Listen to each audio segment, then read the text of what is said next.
Good morning. We're on board the Smooth Jazz Cruise 2013. I'm Sandy Shore from smoothjazz.com, and with me is Alonzo Bodden, everybody's favorite funny man. How you doing? Living the dream. How you doing? You are living the dream, hanging around with all these cool musicians. I am a musician. I'm in Marcus Miller's band. I don't know if you're aware of that. Oh, we saw that. We have that on video. So for you YouTubers out there, you got to look for that one. I got bass lessons from Marcus Miller. People are so jealous, but they don't understand when you learn from Marcus Miller, you learn from the best for seconds, and then you're on your own. So that's it.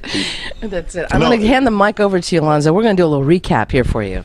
All right. It's Friday, so it's formal day, and we've been here all week. So it started out my highlight Sunday. Marcus showed me how to play 3 notes on the bass so I could do in the butt, and it was a horrible experience for everyone involved. But I got to play in Marcus Miller's band, so that was my personal highlight. We have a couple of new people this year. We have Ken Ford, who we refer to as Scorpio, and the reason is they did a man's talk and a woman's talk. The woman's talk, you were there. I was part of that. It got all emotional and sloppy. They were crying, and they care about each other. The men sat down. We were going to talk sports, and then we made the mistake of asking Ken what he thought of his first cruise. And I got a wife and kids and grandkids, and I'm a Scorpio. And we stopped him right there because nobody cares. And he works out. Let's see, again, information we don't need. So we got a fiddle player, and he's good. And then Paul Taylor, who I haven't seen play, but what hair. The most, especially amongst a bunch of balding old musicians. That's why he's not allowed in the green room, because he has all that hair. So he has to get ready in his room. They don't let him in the back. We got that going. Jonathan Butler is still short, if anyone was wondering. He hadn't grown a bit. And there's 480 members of Richard Elliotts' family are on this cruise. There is actually a small boat behind us full of Elliotts. How many people are related to him?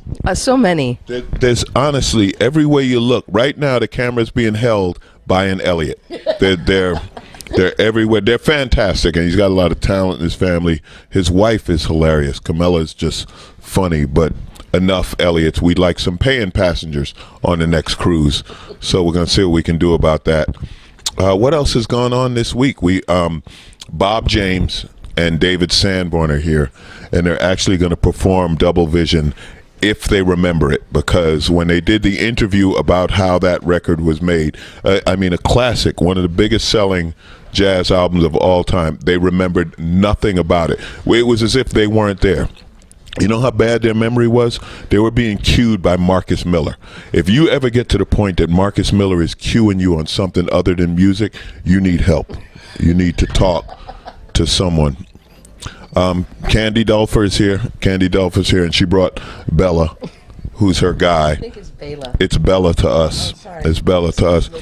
A young male model, ex-soccer player, and women just follow behind Candy saying, "How'd she do that? How'd she get that one?" No, we have a good time with him.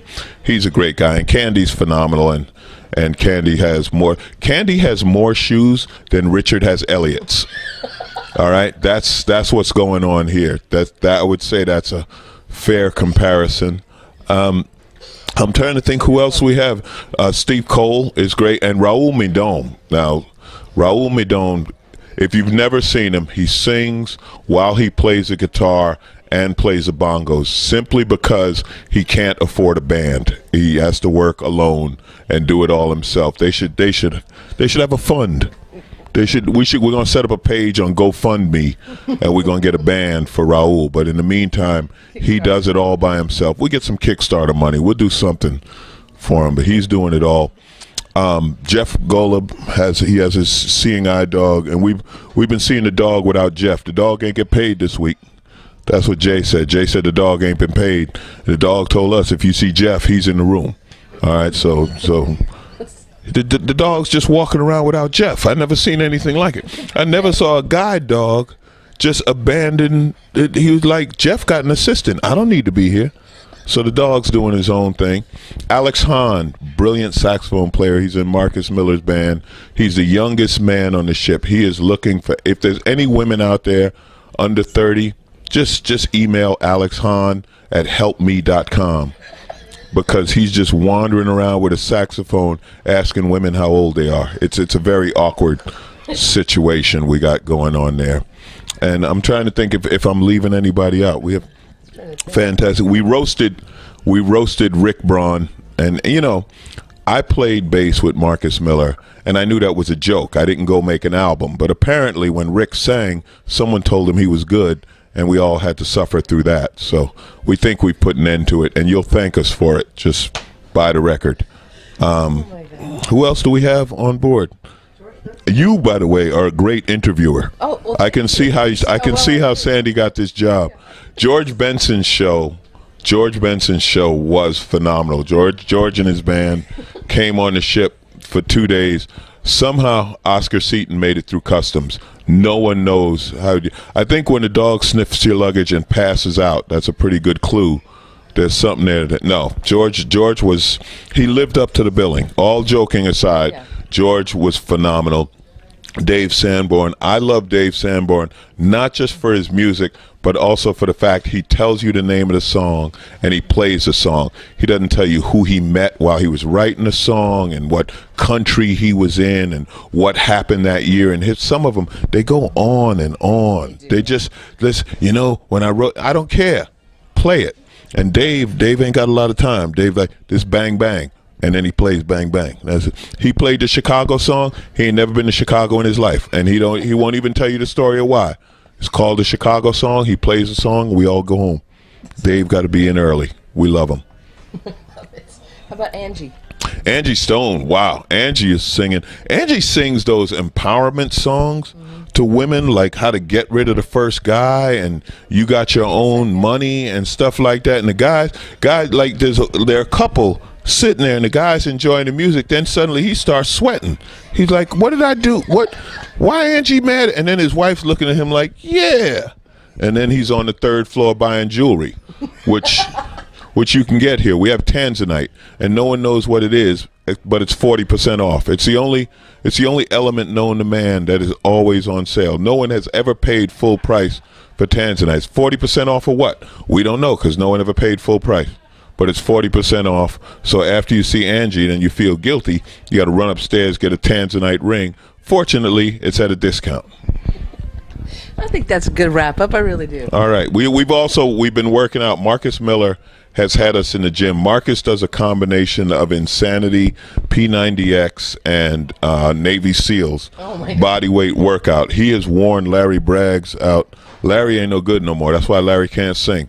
Marcus wore him. But he's looking good. Marcus's workout it's unbelievable. The guy is in unbelievable shape. Mind you, he only weighs 135 pounds. So when Marcus does push-ups, it's not like grown-up push-ups. It's little Marcus push-ups.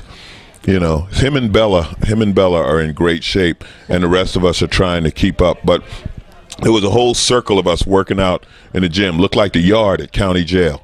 It looked like we were competing to see who gets Bella. That's what it was like.